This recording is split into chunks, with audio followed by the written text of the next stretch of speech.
The alien Valkyrie could have flown away.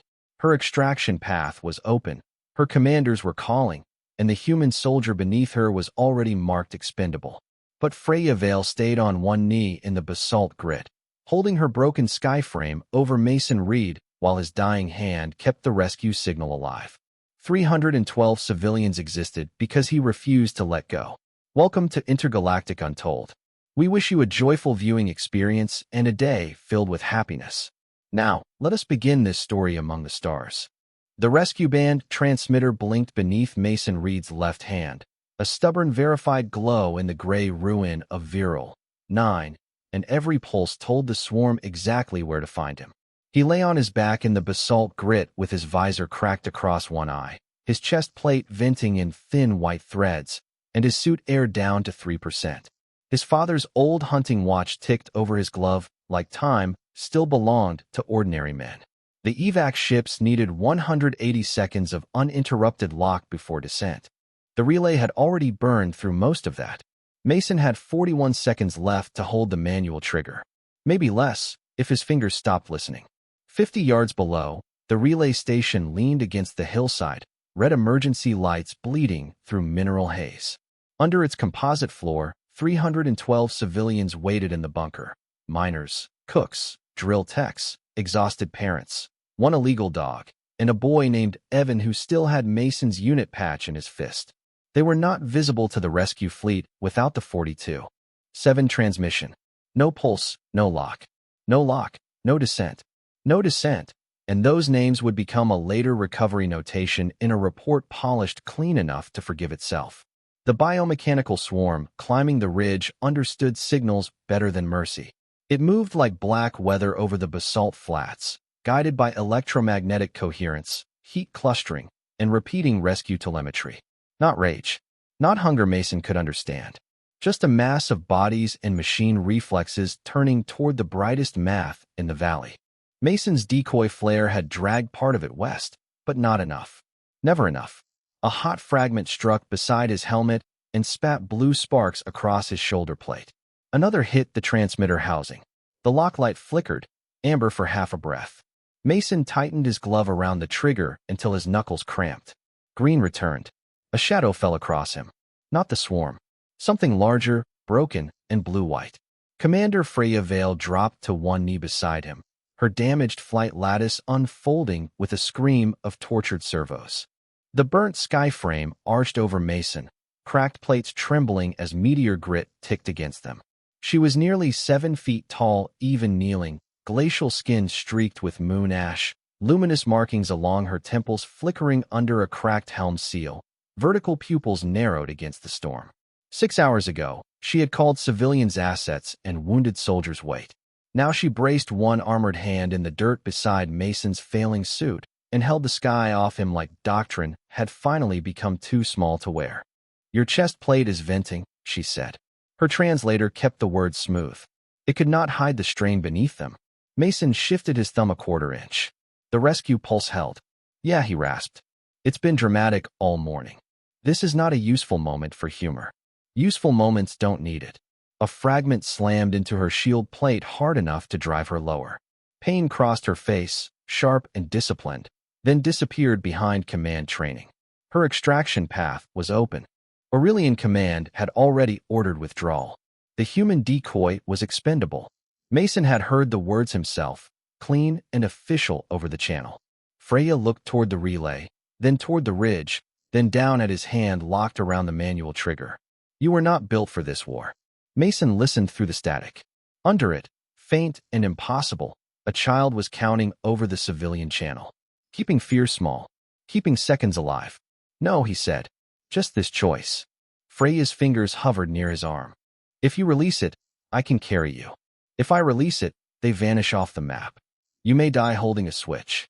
Mason looked at the glow beneath his palm, small as a porch light in a universe too large to care. "Then I'll try not to drop it." For a moment, Freya said nothing. Her eyes held on him, and the old arithmetic inside them cracked without making a sound. Then she lowered the burnt flight lattice another inch over his broken visor. "It leaks," she said. Mason closed his eyes for one breath, then opened them before darkness got any ideas. "That's all right," he whispered. So do I.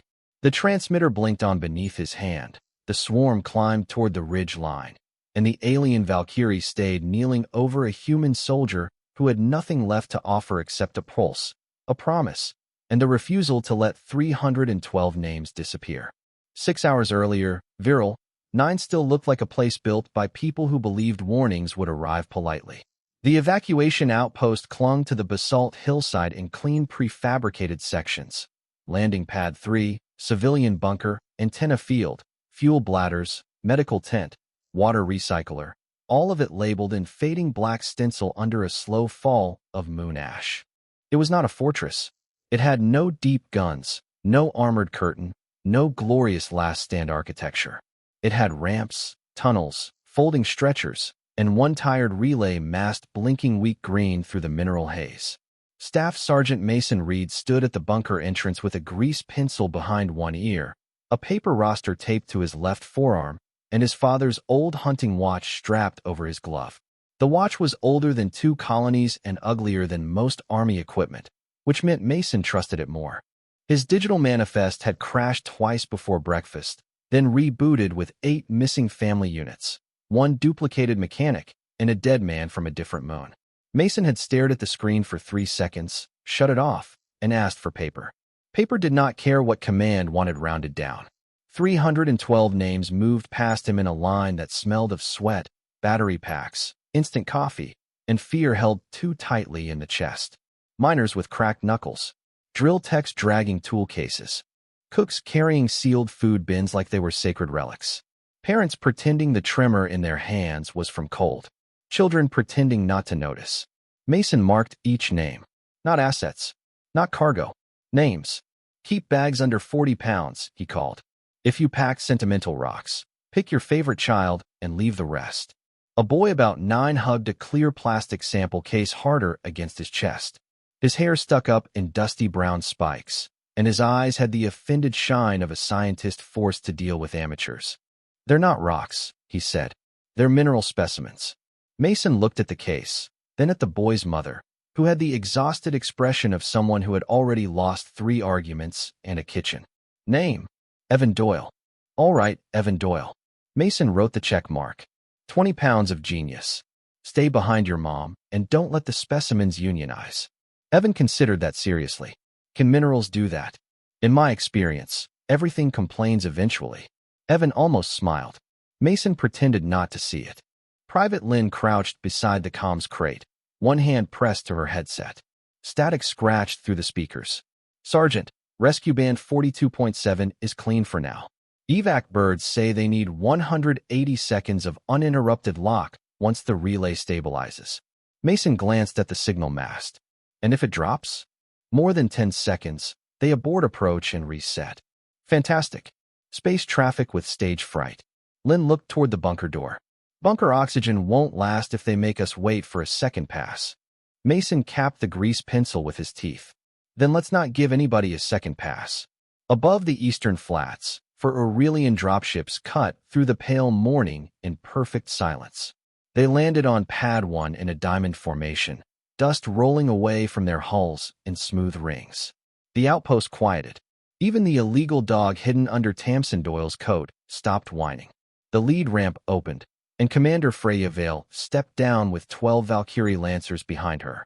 She stood nearly 7 feet tall in blue-white armor shaped like frozen prayer and sharpened war, her skyframe folded behind her shoulders and layered plates etched with cold light. Her skin held the blue of deep ice. Luminous markings ran from her temples beneath the edge of her helm. Her face was beautiful in a way that made human symmetry feel unfinished. All high cheekbones, perfect stillness, and vertical pupils that measured the outpost before settling on Mason's roster. Mason walked to meet her, boots grinding moon ash into the pad. Commander Vale. Staff Sergeant Reed. Local Defense. Freya's gauntlet opened, projecting a tactical map in hard blue lines. The valley, the ridge, the bunker, the civilians blinking amber. Mason noticed the color before he noticed the threat markers. Amber meant negotiable. He had seen that color once on Kandahar Colony, blinking over Corporal Jimmy Bell's beacon while command called the slope unrecoverable. His squad had gone anyway. Jimmy had not lived long. but he had heard them arrive. Mason touched the old watch once, then dropped his hand. Freya looked past him to the bunker tunnel. This position lacks tactical depth. It was built to load people, not impress maps. The incoming swarm will not respect civilian designation. That makes 2 of us. Her pupils narrowed. Lynn's voice cut over the pad speaker before Freya could answer. Outer posts 7 through 10 just dropped. Not weather. Pattern matches Horde advance. Freya turned toward the northern ridge. The horizon there had darkened, as if the valley had grown a second shadow. Biomechanical signal swarm, she said. It follows electromagnetic coherence, clustered body heat, and repeating rescue telemetry. Your transmitter will draw it. Mason looked at the weak green mast, then at the amber civilian block on her map. It'll draw the rescue ships too. Both statements are true. Yeah, Mason said, folding the roster and sliding it into his chest pouch. That's usually when things get expensive. A low tremor moved under the landing pad. Evan clutched his sample case. Freya's Lancers opened their flight lattices by 2 inches, perfectly synchronized, perfectly ready to leave whatever could not keep up. Mason looked at the bunker, at the list in his pouch, at the watch ticking over his glove. How long until contact? Freya's map tightened around the outpost, threat cones closing like a fist. 40 minutes. Mason picked up the grease pencil again and turned back toward the line. Then we'd better make the map learn their names. The order arrived 12 minutes after the horizon turned black, and it came in a voice so calm it made panic feel unprofessional. It cut through the command net, the Aurelian tactical band, and the public speaker above landing pad 3 because someone in orbit had patched emergency routing through the wrong channel. Capacity revision confirmed. Priority lift restricted to military assets, command personnel, and essential technical staff. Civilian bunker designated tactical loss acceptable pending later recovery. The outpost stopped moving. Not all at once. First the loading ramp slowed. Then a cook froze with a sealed food bin against his chest.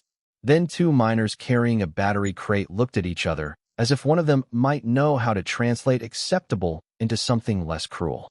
Near the bunker entrance, Evan Doyle looked up at his mother. What does later recovery mean?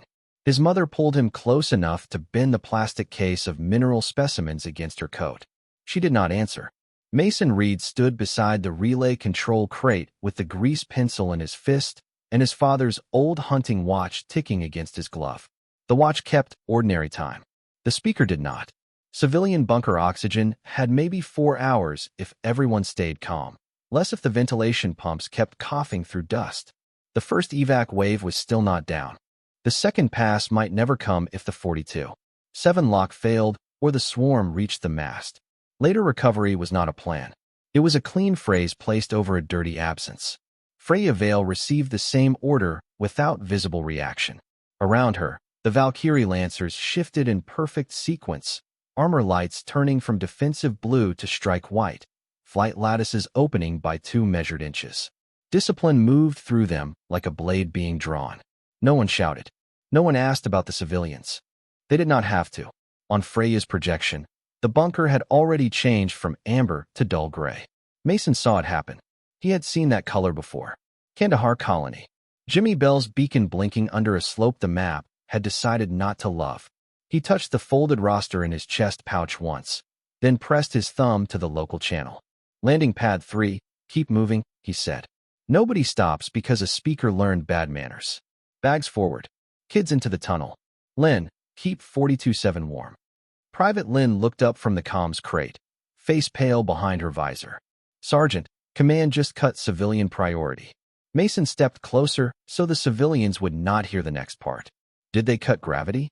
No, then keep loading. Lynn swallowed, nodded, and bent back over the console. The rescue mast flickered through mineral haze. Green. Amber. Green again. Freya crossed the pad in 6 long strides, moon ash curling around her armored boots. Staff Sergeant Reed, your orders have changed.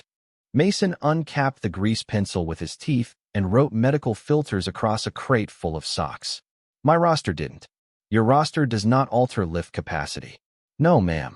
It just keeps me from lying about who gets left. Her gauntlet opened.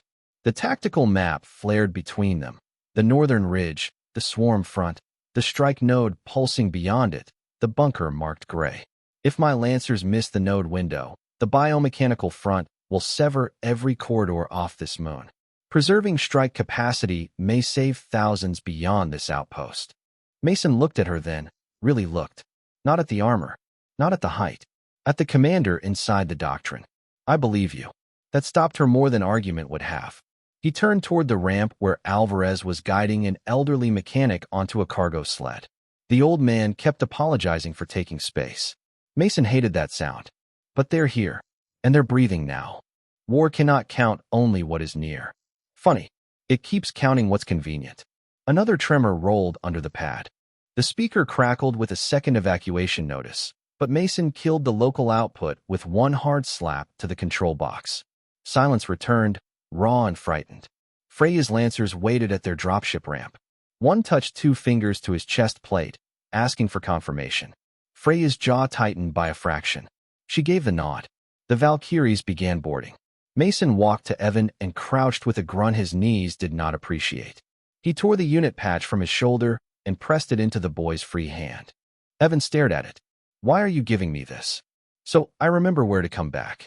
Evan's fingers closed slowly around the patch. His mother understood, and for 1 second her face did something worse than cry. Mason stood before gratitude could make him useless.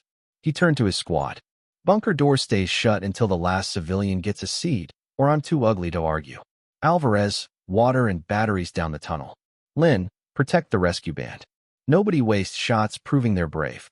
We're buying seconds for people who don't have any. Freya stopped at the foot of her ramp. You are disobeying lawful command. Mason checked the manual cable coil hanging from his shoulder. No, ma'am. I'm interpreting local conditions. Your command will not protect you. They're pretty far away for that. He grabbed the north shutter crank and hauled. The teeth jammed halfway down, clogged with basalt powder. Mason put his weight into it until the metal screamed and dropped into place. Freya watched him from the ramp, her face cold, her eyes not quite untouched. Why hold a line for people who cannot strengthen it? Mason locked the shutter, turned back, and looked at the bunker swallowing the last of the civilians. Because they are the line. The Valkyrie dropship rose into the pale sky. The rescue mast blinked through the haze. And beneath the hill, 312 names waited for a universe that had just tried to round them down. Freya Vale's dropship fell 19 minutes after it rose from landing pad 1. Mason did not see the first hit. He felt it through the north shutter crank, a hard wrong tremor that traveled up the metal teeth and into his bones. Then the Aurelian command band filled with voices too disciplined to be called panic. Lancer 1, flight lattice compromised. Static. Swarm coherence spike on our vector. Static. Preserve strike capacity. Break formation east. The black blade of an Aurelian craft cut low across the ridge. One stabilizer shedding blue-white sparks into the mineral haze.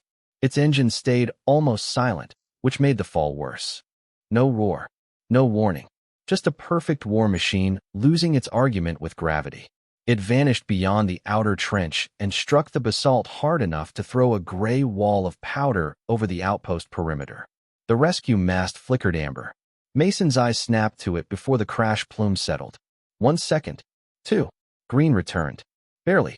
Lynn's voice broke into his helmet. Sergeant, Aurelian craft down north side. Command says no rescue route authorized. They're calling the area compromised. Mason grabbed a hydraulic jack from the shutter repair crate, clipped a cutter to his belt, and took 1 oxygen reserve from Alvarez before the man could finish offering it. They also call SOX medical filters if you write it big enough. Sarge, you go past the wire. We lose another rifle. Mason checked the pressure gauge on the reserve. Then use yours like it went to college. Alvarez wanted to argue. It showed in his jaw, in the way fear looked for a door and found only orders. Mason pointed toward the bunker stairs. Water and batteries. Keep them breathing.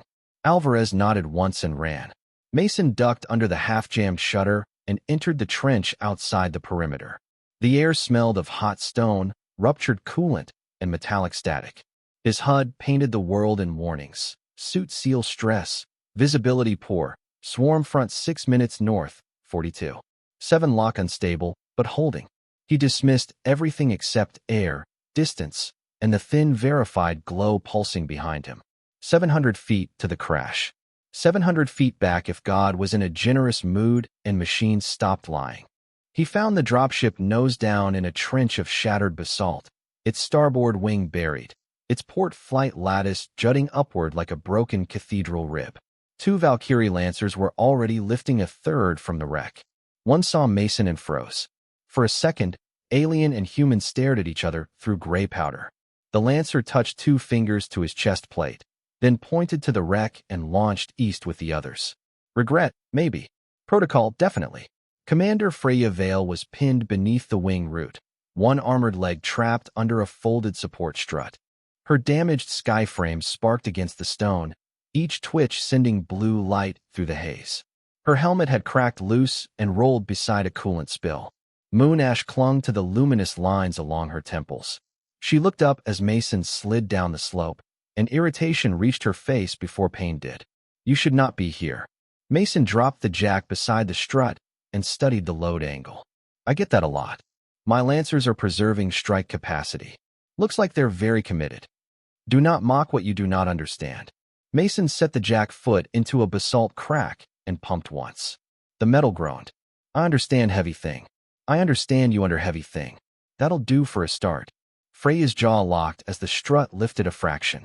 No cry came out. Mason hated that kind of training.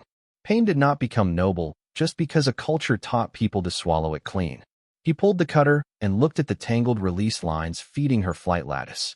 Which cable drops the counterweight? Leave it. That color-coded. Or are we doing a spiritual exercise? Her eyes cut toward the ridge where the biomechanical front darkened the haze, drawn by every coherent pulse and heat cluster in the valley. A Valkyrie who cannot rise becomes weight. Weight is released. Mason stopped with the cutter open. Not long enough to make a speech. Just long enough for the words to show their teeth. Then he pointed at the cables again. Human units got a different trash policy. Which line? Freya stared at him as if he had insulted physics. Then, very quietly, she said, blue-silver braid. Not the white. The white stabilizes circulatory assist. Blue-silver. Got it. He cut. Her damaged lattice folded with a violent shiver, freeing enough space for the jack to climb another inch. Mason braced his boots, shoulder burning as he hauled the warped plate upward. Move when I say. I outrank you. Great. Outrank me fast. Now. Freya dragged her trapped leg clear with a breath. She turned into anger before it could become sound. Mason pretended not to notice. He offered his forearm instead of his hand. Less pity that way. For one charged second, she looked at the offer like it violated 3 doctrines and a family tradition. Then her armored fingers closed around his forearm, careful despite their strength. Mason pulled her upright. They swayed together in the crash trench while the descent marker blinked behind them, and the signal following front thickened over the ridge. Can you walk? He asked. Freya looked toward her departing lancers, then at the human soldier who had crossed forbidden ground for someone trained to be left behind. Poorly. Mason nodded south. Good. That's my pace. Mason and Freya made it 30 yards before the first support drone forgot the sky. It dropped out of the mineral haze without burning, without exploding, just a clean little failure of guidance. One moment it tracked above them on humming rotors. The next it struck the trench wall and broke apart in a scatter of black casing, cracked fins, and blue status lights blinking questions into the basalt powder. Freya glanced back, one arm locked across Mason's shoulders, her damaged leg dragging half a beat behind his step. The swarm interference is spreading.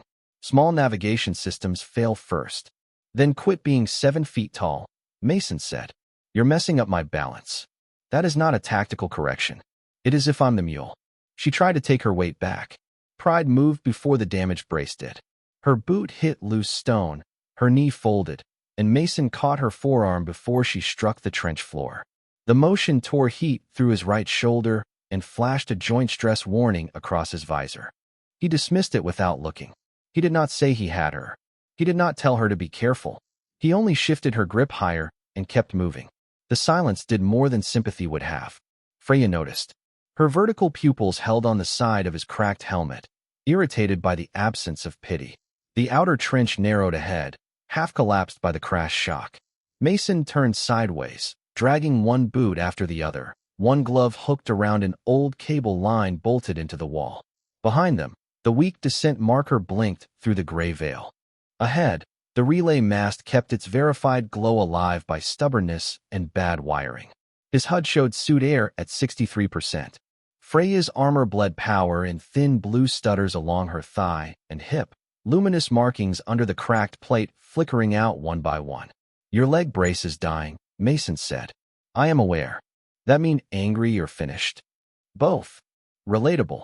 They reached a maintenance alcove cut into the trench wall, barely wide enough for 2 bodies and a rack of emergency pipe clamps. Mason eased her onto a crate stamped pump seals and pulled med foam from his pouch. Freya's gauntlet caught his wrist before his hand reached the cracked seam of her lower armor. Fast. Precise. Still dangerous. "Do not remove battle plate without consent." Mason held still. "Wasn't planning to get personal, Commander. Foam goes outside unless you tell me different." Her grip stayed for 1 breath. 2. Then she released him and pointed with 2 fingers. "Left hinge. Manual lock. Do not cut the white conduit. Blue silver good, white bad. I'm learning culture. You are learning not to damage my circulatory assist." "That too." He popped the hinge, packed med foam around the twisted brace, then cinched 2 pipe clamps across the outside to keep the joint from folding wrong. The foam expanded in pale layers, sealing pressure leaks and hardening around the damaged plate. Freya watched his hands instead of his face.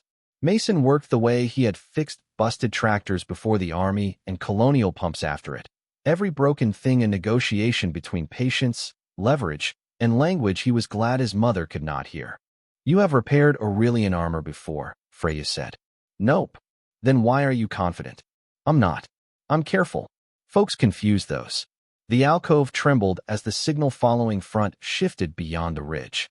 Mason checked the spare oxygen reserve clipped to his belt, then snapped it free and held it near the intake port at Freya's collar. She stared at the canister like he had offered an insult with a pressure gauge. "Your reserve. Your lungs. My respiratory cycle is more efficient than yours." "Great. Make it last. You will need it crossing open ground." Mason glanced south, where the rescue band blinked from the station above the bunker. "I need you walking when we get there." She did not take the canister. He did not push it closer. The choice sat between them, small, metal, and heavier than the wreck behind them. Finally, Freya lifted her chin toward his cracked visor. "Why spend resources on someone outside your command structure?" Mason wiped grit from the valve with his thumb. "Had a corporal named Jimmy Bell. Kandahar Colony. Bad slope, bad storm, worse map. Command marked his beacon unrecoverable because drones couldn't hold signal. He twisted the valve until it hissed clean. Map wasn't lying. Slope nearly took us too." Freya's face stayed still, but the contempt had left the alcove. "Did he live?" Mason looked toward the verified glow instead of her eyes. "Long enough to hear we came." For a moment, only static and shared breathing filled the narrow space. Then Freya took the reserve and locked it into her armor. Not trust, not surrender. A decision made by someone who now understood the cost of accepting help. Mason stood and offered his forearm again. This time she took it without delay. "You are an inefficient soldier," she said. Mason hauled her upright, shoulder burning, boots sliding in gray powder. "Yeah," he said, "but I'm hell on maps." Together they stepped out of the alcove and moved south, not fast, not clean, but moving, while the biomechanical front followed every bright piece of math in the valley, and the rescue band kept calling ships toward names no one had permission to erase. The relay station above the civilian bunker looked less like a military structure and more like a utility shed that had been promoted during a crisis. It squatted against the hillside under a skin of basalt powder, half buried behind antenna braces and frozen cable runs, its warning labels peeling from panels that had survived too many budget meetings. Mason hit the outer access plate with his palm. Nothing happened. He hit it again, harder, because some machines only respected disappointment when it had volume. The hatch gave a tired beep and opened 6 inches. Freya leaned her shoulder into the edge beside him. Together, human stubbornness and alien armor forced the door wide enough to slip through. Heat rolled out first.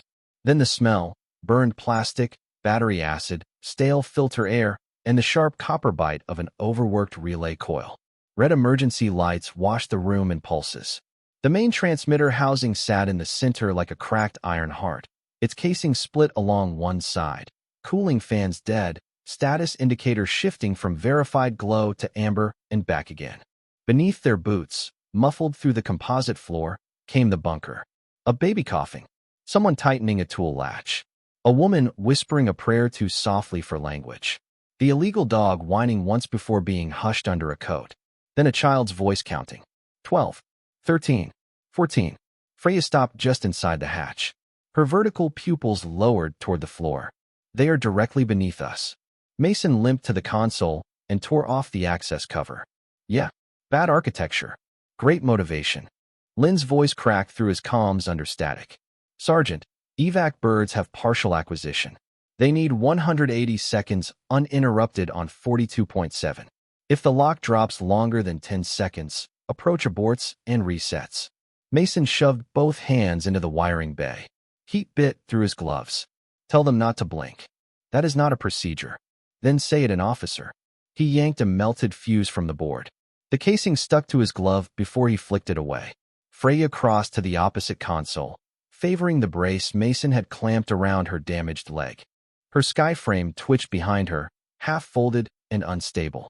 My command channel is active again. I can request Aurelian extraction. For you.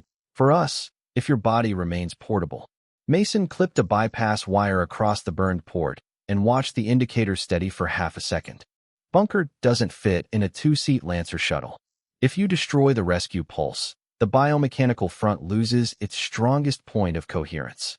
The civilians may conceal heat signatures and wait for later recovery. Mason stopped with the second wire pinched between his fingers. Below them, the child reached 21 and hesitated, as if the room itself had taken a breath. Later recovery, Mason said, is what command calls a grave when they haven't dug it yet. Freya's face tightened. The transmission is drawing them here.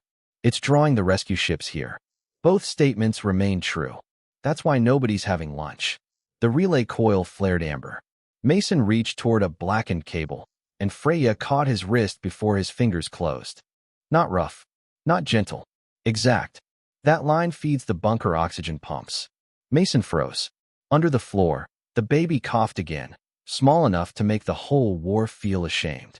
He moved his hand 2 inches left. Appreciate the save. I am preserving tactical viability. Sure. Tactical baby cough. Her expression did not soften, but she did not correct him. The outer wall bucked inward with a deep metallic note. Dust sifted from the ceiling in gray streams. Freya turned, unfolded what remained of her damaged flight lattice, and pressed a scorched wing plate against a support beam, bowing over the bunker stairwell. Servos whined. Pain crossed her jaw and vanished before it could become evidence. Mason saw it and looked back to the wires. Some respect meant not staring. Lynn came back on. Lock forming. Timer starts when the signal stabilizes. We still need 180 seconds. Mason glanced at his father's watch. Good. I was worried this would be easy.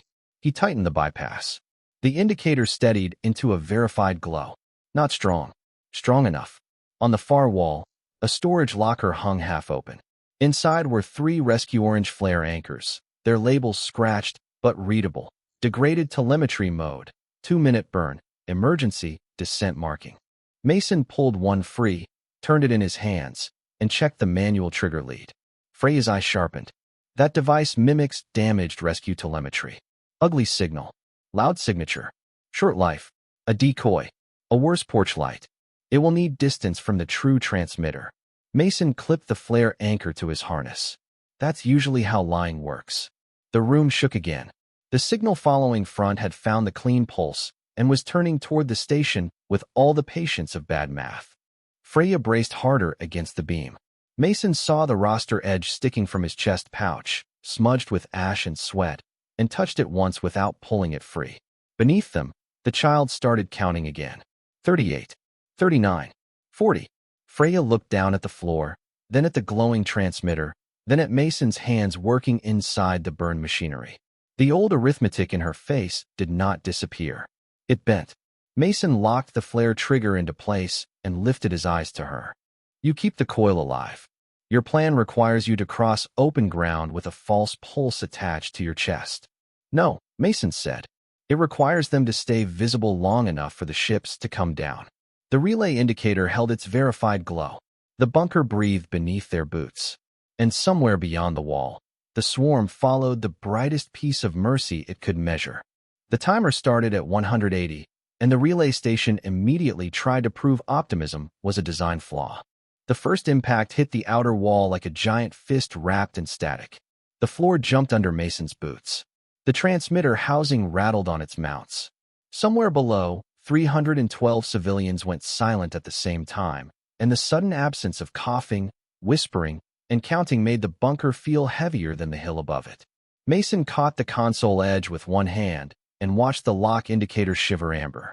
"No," he said, not loud, not dramatic, just a man correcting bad behavior. He shoved the bypass lead deeper into the burned port until heat bit through his glove. The verified glow returned. Lynn's voice cracked through the comms. 172 seconds. Lock stable. Barely. Barely counts, Mason said. Ask any mechanic. Freya stood across the room with her scorched wing plate braced against the support beam, damaged servos whining low in her flight lattice. Her leg brace flashed warning blue beneath the pipe clamps Mason had fitted in the trench. One gauntlet hovered near the Aurelian display, where the destroy command glowed dull red under 3 layers of protocol. Kill the transmission, and the biomechanical front might lose its cleanest point of coherence. Keep it alive, and the station stayed a bright mark on every hostile sense in the valley. Doctrine had room for both facts. It did not have room for the sounds under the floor. Mason pulled 2 flare anchors from the locker and set them on the console. Rescue orange. Scarred casing. 2-minute burn if the batteries held. Degraded telemetry mode.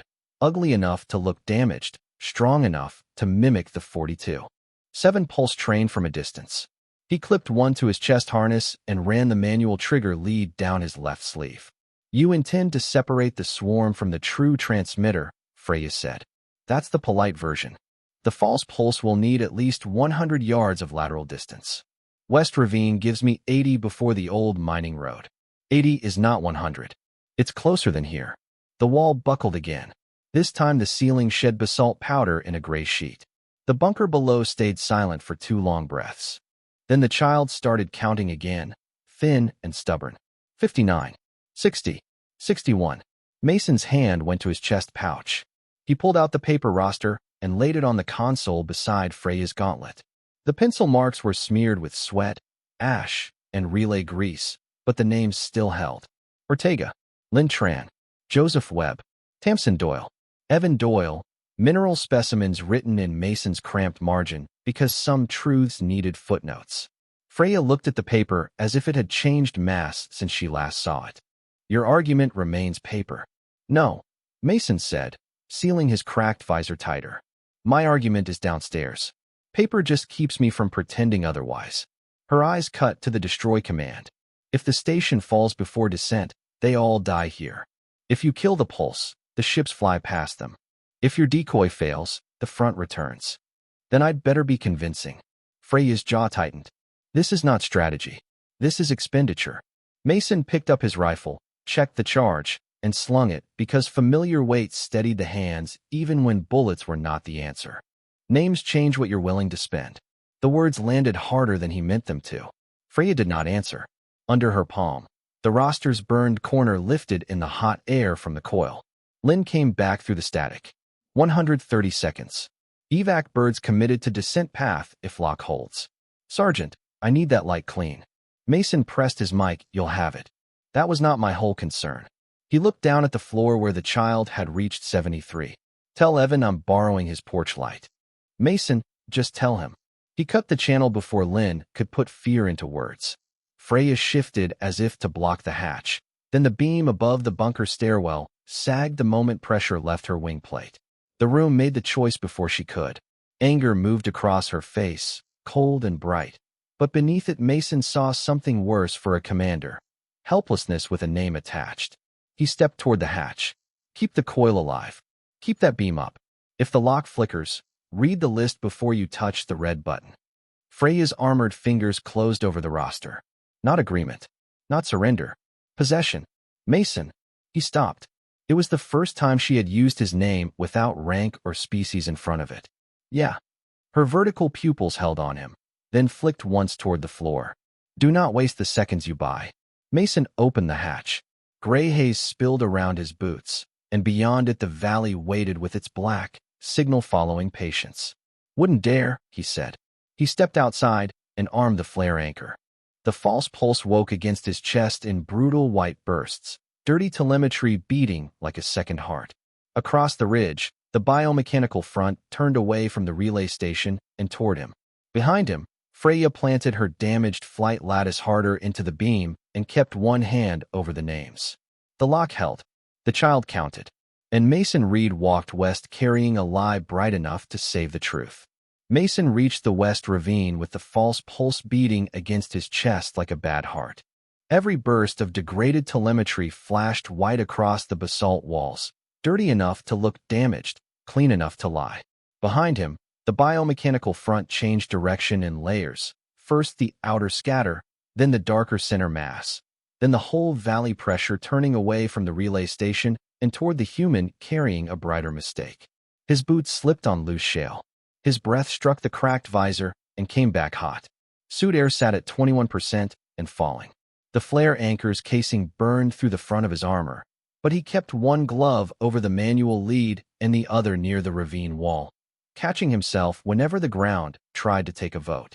Freya, Lynn's voice snapped through the relay channel behind him, thin under static, lock at 94 seconds. Stable, but the beam is shifting. I'm reading structural strain over the bunker stairwell. Inside the station, Freya Vale heard the warning and looked up. The support beam bowed deeper against her scorched wing plate, the metal complaining in long, tired notes. The relay coil pulsed with a verified glow, then trembled toward amber.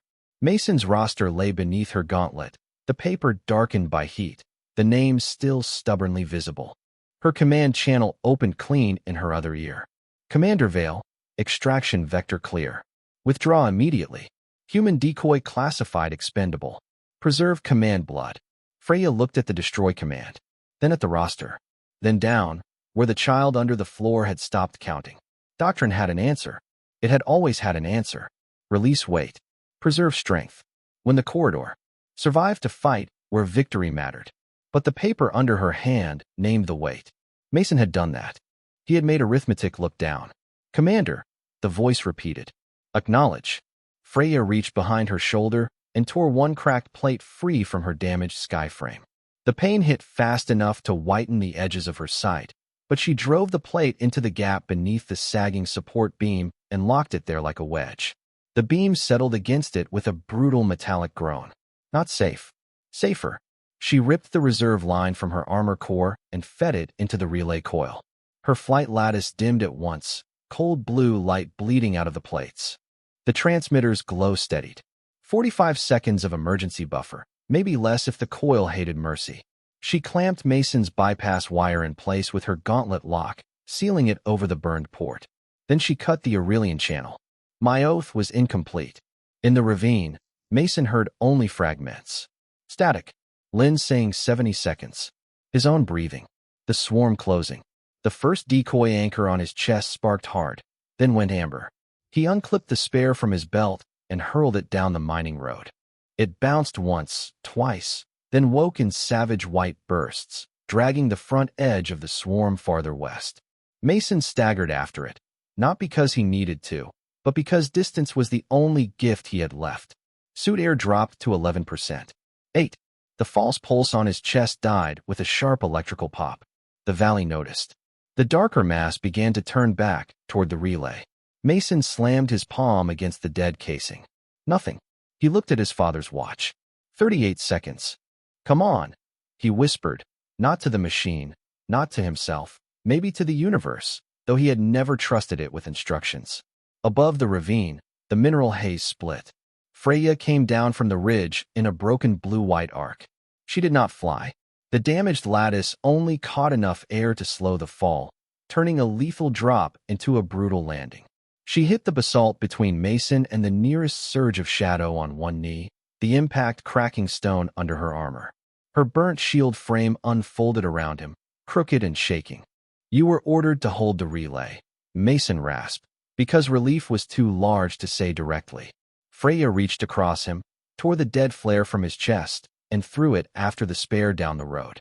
You were ordered not to be stupid. Never sign that one. Lynn's voice burst through both of their comms. Lock confirmed. First shuttle descending. Civilians moving. We have them. Mason's fingers loosened around the manual lead, but did not let go. Freya lowered her broken flight lattice over his cracked visor as hot grit began ticking against the plates. Her face hovered above him, pale and furious and no longer protected by perfect doctrine. You broke your doctrine, he whispered. She looked toward the rescue lights falling through the haze, then back at the human soldier who had made her count what war had taught her to ignore. You broke my arithmetic. Mason tried to smile. It came out tired. Fair trade. Her hand settled beside his on the dead trigger, not to take it, only to share the weight of having held it. Do not die before I decide what you are. His breath fogged the glass in one thin cloud. Take your time, Mason said. I'm Union. The first shuttle lifted from Viral, 9 without a cheer. Its belly lights cut through the mineral haze, engines shaking the ravine wall under Mason's spine, and everyone who heard it stayed silent, because one shuttle was not 312 people. Freya's burnt shield frame remained over him, trembling under the fall of hot grit. Her armor had gone dark in places where blue light used to live. Mason's suit air read 2%, then 1, then stopped bothering with numbers and turned the warning tone flat. Freya reached across him, tore the reserve line from her own collar seal, and locked it into his chest intake. Cold oxygen hit his lungs hard enough to make him cough. You need that, he rasped. My respiratory cycle is more efficient. You already used that lie. Then it has proven durable. Lynn's voice broke through the comms, raw with held-back tears and military discipline losing the fight by inches. Group 1 aboard. Group 2 moving. Ortega confirmed. Webb confirmed. Doyle confirmed. Evans still got your patch, Sarge.